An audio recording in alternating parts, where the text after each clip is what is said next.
All right, guys. Introduction to the shoulder. Here we go. Okay, so the shoulder, just kind of starting off simple here. So the shoulder is made up essentially of four joints, right?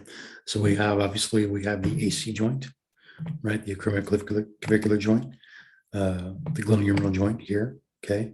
The junction between the ball and the socket, okay? So the scapula and the humerus. Okay, we have the scapulothoracic articulation, right?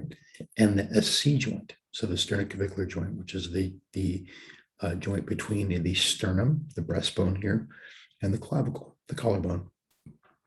Now, here's the deal with the shoulder. Generally speaking, anatomically, yes, these four joints are what make up the shoulder. We're going to be devoting a lot of our attention in this course to the scapulothoracic joint and the glenohumeral joint. The reason being, many of the pathologies that we're going to see and many of the interventions that we're going to apply really are targeted more so at those joints. Now, obviously, yes, it's true. There also are interventions that we, diagnosis and interventions for the AC joint as well as for the SC joint. But generally speaking, probably 70% of our time is going to be concentrated on the scapulothoracic articulation and the glenohumeral joint. So, as we can see here, so obviously, the AC joint, right, and the SC joint are essentially make up what's called kind of the external compartment of the shoulder, right?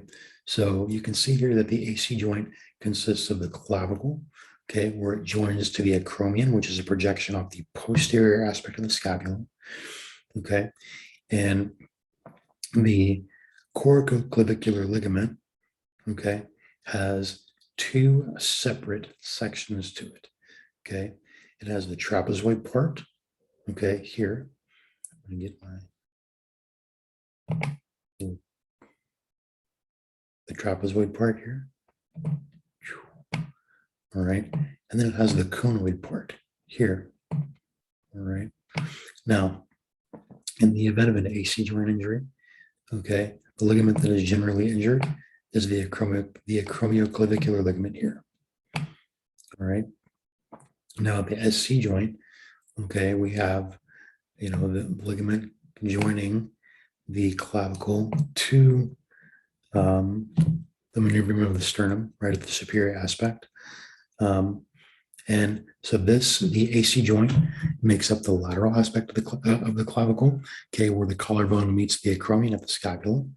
Medially, okay, towards the midline, okay, we have the sternoclavicular ligament, okay, where the clavicle meets the sternum.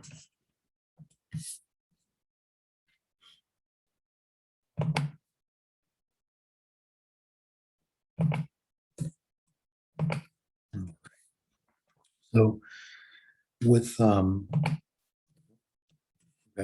so with the shoulder, obviously, we also have the glenohumeral joint, okay, which is obviously, as we just talked about, the joint between the humerus, okay, and the glenoid, okay, and we have the glenoid labrum, okay, around here. I'm going to clear my drawings off. Sorry, I left my drawings on the page there. Okay, so we have the glenoid, which is the fossa of the scapula, okay, and in that glenoid fossa here lives the glenoid labrum. The function of the labrum is to deepen the shoulder socket and provide the socket with more stability. Okay. Now, alternatively, okay, the rotator cuff, okay, which is a group of muscles that attach on the humeral head, their entire job, they have one job, okay, basically, which is to depress the humeral head into the socket of the shoulder or the glenoid, okay, for optimal function. So if I have my rotator cuff here, okay, that's attaching to the humeral head, its job is to compress the humeral head into the socket of the shoulder so that I can move my arm around in space, okay, so that I can do so, right, with a stable glenohumeral joint. That's the function of the cuff, to compress the humeral head into the joint.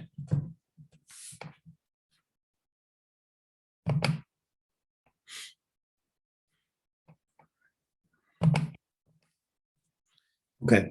Now, really quickly though, something that we don't necessarily learn so often in athletic training education is actually the embryonic development, right, of the shoulder.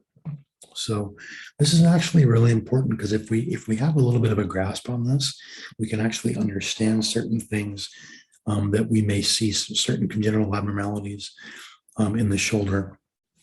So, for example, the human shoulder develops basically in utero during the embryonic phase of development. Okay, this is the first 8 weeks after conception. So what we can see here, okay, and I'm starting over here on picture A, is that we can see the radial nerve, median nerve, and ulnar nerve, okay, essentially developing these three little stumps. Okay, and these three little stumps essentially develop or begin to develop what will eventually become the muscle, right, that develops the shoulder girdle. Now we can see here, though,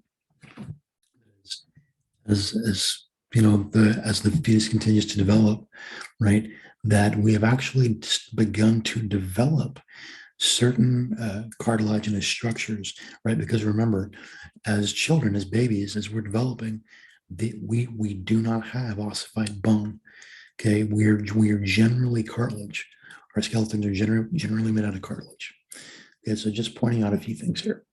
All right, so we can see here, you know, in picture B that we're starting to develop the humerus here. Okay, so we have obviously the bicep, okay, the ulnar nerve, radial nerve, median nerve. All right, and all of these things are actually beginning to develop. Here's actually the tricep. Okay, you can actually see that. So this is the humerus. This is the posterior aspect of the humerus. Here we have the tricep, okay, and the bicep. So this actually continues to develop, okay, until we develop essentially an area of cartilage. I went ahead again, guys. Sorry. We develop an area of cartilage called the inner zone. Okay, the inner zone is located here. All right at the junction between the humerus and the scapula.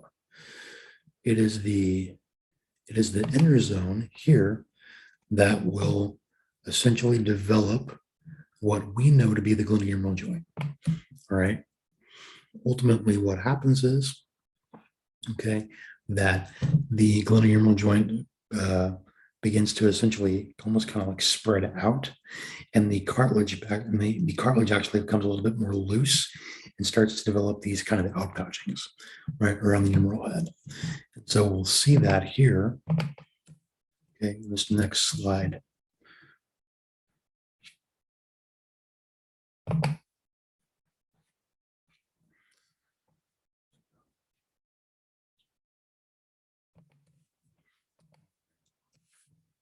So obviously, as we continue to develop, okay, we can start over here on the left-hand side, and we can see that we have continued to develop, okay, the humerus here, okay, the scapula here, all right, the glenoid labrum. We can see the outpouchings of the glenoid labrum starting to develop, all right, here and here, all right.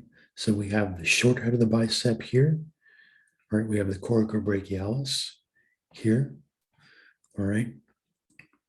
So as the inner zone continues to essentially become more and more kind of developed, right, and the glenoid labrum continues to kind of, or the glenoid continues to develop here, right, we're going to develop kind of a continued growth of the glenoid around the humeral head.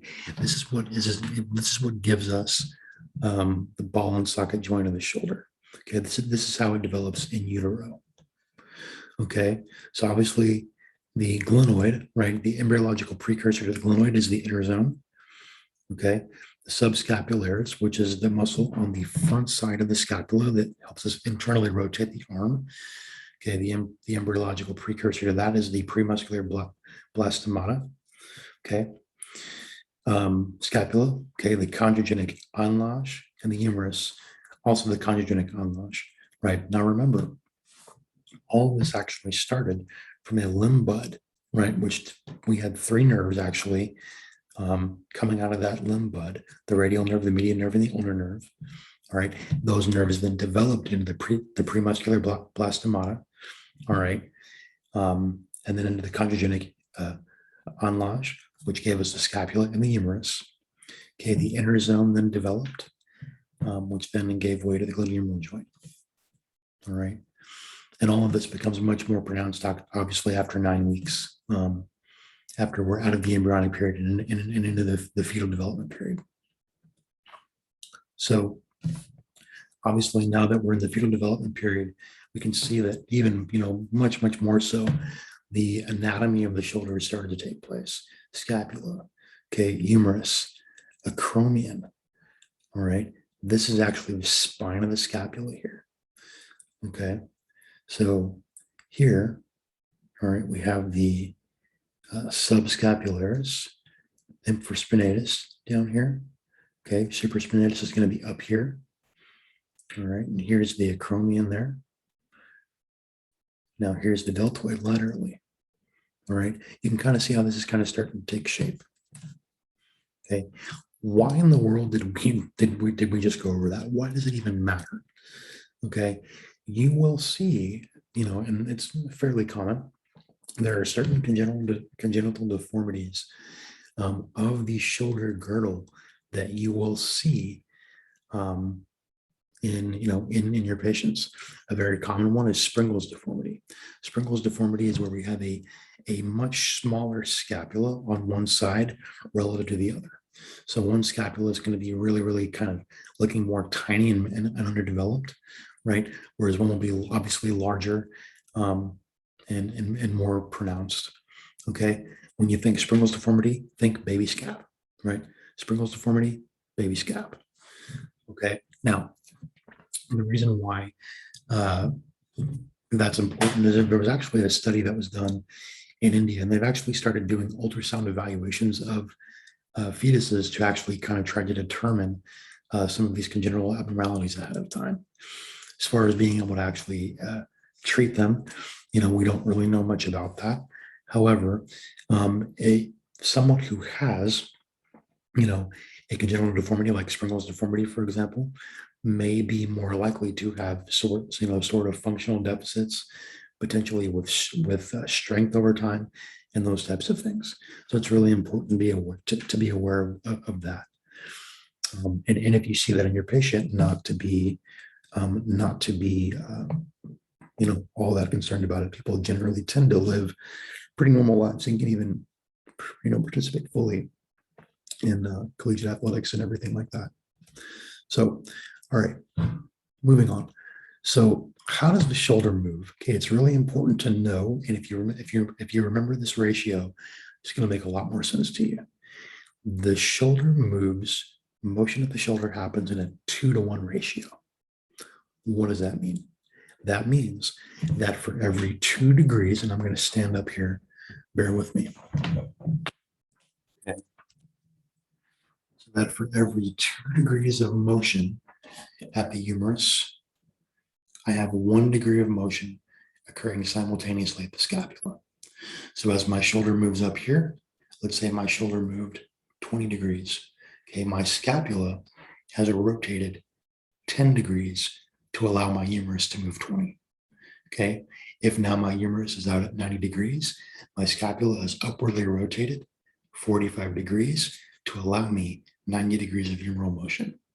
Okay, if my scapula, or if my humerus is up at 180 degrees, or about 170 here, okay, then obviously my scapula has rotated approximately 90 degrees to give me that full 180 degrees of humeral abduction. So for every 2 degrees at the humerus, we have 1 degree at the scapula, 2 at the humerus, 1 at the scapula. Okay, now, really important to also note, okay, that if we have motion, right, at the shoulder, there's also small accessory amounts of motion happening at the SC and AC joint. okay, that are allowing us to get those last few degrees. So if I'm coming up in the terminal forward elevation, as I'm getting up here, and you can actually do this, put your fingers on your shoulder blade, or on your clavicle rather. As you move your hand into terminal forward elevation, you're going to feel the medial aspect of your clavicle rotate upward. Okay, so you're going to have that accessory motion there, there toward the end range of that movement. So the vast majority of this is obviously happening at the scapulothoracic joint, but you will have those accessory motions taking place at the SC joint and the AC joint as well at terminal ranges, if that makes sense. Okay, so really important to even know that the scapula itself, and I'm going to use my hand, okay, to kind of signify the scapula here. Okay, the scapula moves in 6 directions. Okay, and ignore the moving scapula on the screen there. But okay, the scapula can elevate. So if this is if it's sitting on the thoracic wall on the posterior side, on the back, it can elevate, move up, it can depress, it can move down. Okay, it can protract, it can move laterally, okay, on the chest wall, but it can also retract. It can move medially towards the spine. So elevation, depression, protraction, okay, moving away from the spine laterally, retraction, moving inward toward the midline, toward the spine. Okay. What about though, and remember we just talked about the 2-to-1 ratio. We talked about my scapula rotating upward in order to allow for humeral motion. Okay, so the scapula can rotate upwardly where the inferior angle rotates upwards. Okay, or it can also rotate downwards where the inferior angle of the scapula. Okay, I'm going to get my little pen here. Whoops. Okay, the inferior angle can also rotate downwards as well. So upward rotation and downward rotation. All right, so the inferior angle is here. Okay, can move upward. Upward rotation can move downward. All right, so obviously for every 2 degrees of humeral motion, we have 1 degree of scapular motion. All right, and understanding that is going to really help us set the foundation for further discussing the biomechanics of the shoulder and really getting our anatomy and our biomechanics down. Okay, thanks guys.